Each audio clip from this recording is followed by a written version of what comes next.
شاہ رخ خان کی جیتو پاکستان میں انٹری، جیتو پاکستان کی میزبان سونم باجوہ، سلمان خان کی 2026 میں شادی اور پھر ندا یاسر کے شو میں انٹری، اور 2026 کے رمضان ٹرانسمیشن کی میزبان کیٹرینہ کیف ہوں گی۔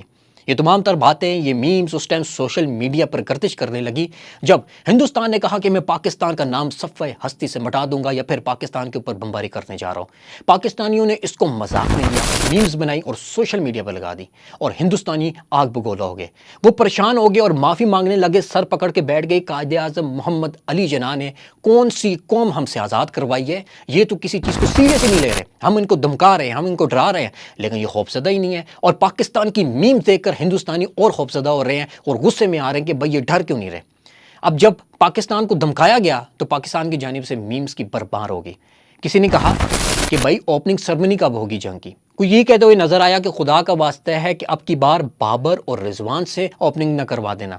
کوئی یہ کہتے ہوئے بھی نظر آیا کہ اگر آپ کو جنگ کرنی ہے تو اس دفعہ کا وینیو دبئی میں رکھ دینا، تاکہ پاکستان اور ہندوستان کی جنگ دبئی میں ہو، جنگ کی جنگ ہو اور ہم وہاں پر شاپنگ بھی کر لیں۔ جب پاکستانیوں کو کہا گیا کہ تمہارا پانی روک لیں گے تو لوگوں نے کہا بھائی کون سا پانی روکنا، ہمارے گھروں میں تو پہلے کا پانی نہیں آتا۔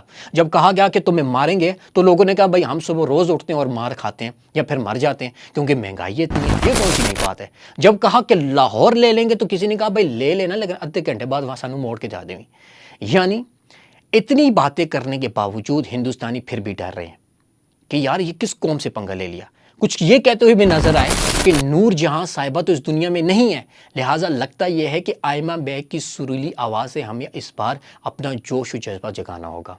تو ہندوستانی تو یہاں پر پریشان نظر آ رہے ہیں کہ بھائی ہم لوگ اب یہاں پر کیا کریں۔ لیکن ایک بات یاد رکھیے گا، ان میمز کو ہٹ کر دیکھیں تو بھارت کو ایک بات پتہ لگ چکی ہے کہ پاکستان کے اندر پچھلے کچھ سالوں سے سیاسی لحاظ سے دیکھیں یا معیشی لحاظ سے دیکھیں، پاکستان مستحکم نہیں ہے۔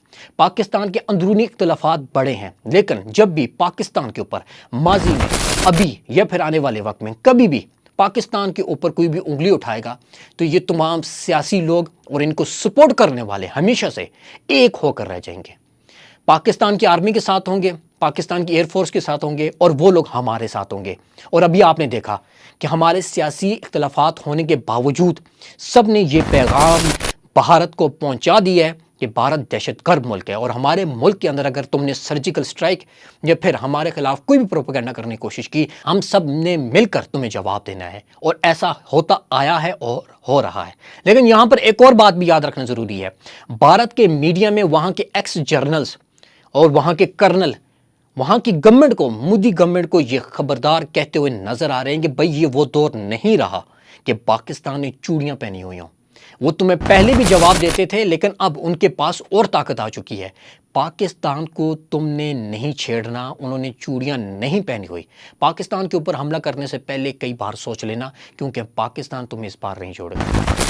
حملے کے علاوہ بھی پاکستان نے جب ہندوستان کو منہ توڑ جواب دیا کہ پاکستان نے ہوائی حدود بند کر دی تو ہندوستانیوں کو چیخیں نکل گئیں جب انہیں اتنا نقصان ہوا۔ ابھی تو صرف ہم لوگوں نے ایک چیز کر کے دکھائی ہے، لیکن آنے والے وقت میں یہ قوم ایک ساتھ ہے اور بھارت کا مقابلہ کرنے کے تیار ہے۔ لیکن ابھی بھارت ان میمز کی وجہ سے اتنا خوفزدہ ہے کہ اس کو غصہ بھی آ رہا ہے کہ یہ قوم ہم سے ڈر کیوں نہیں رہی۔ آپ بتائیے گا کہ ان میم میں سے سب سے پسندیدہ میمز یا پھر آپ کو ایسی کون سی میم لگی جس کی وجہ سے آپ کی ہنسی نہیں بند ہو رہی تھی؟ ہمیں کامنٹ باکس میں ضرور بتائیے گا۔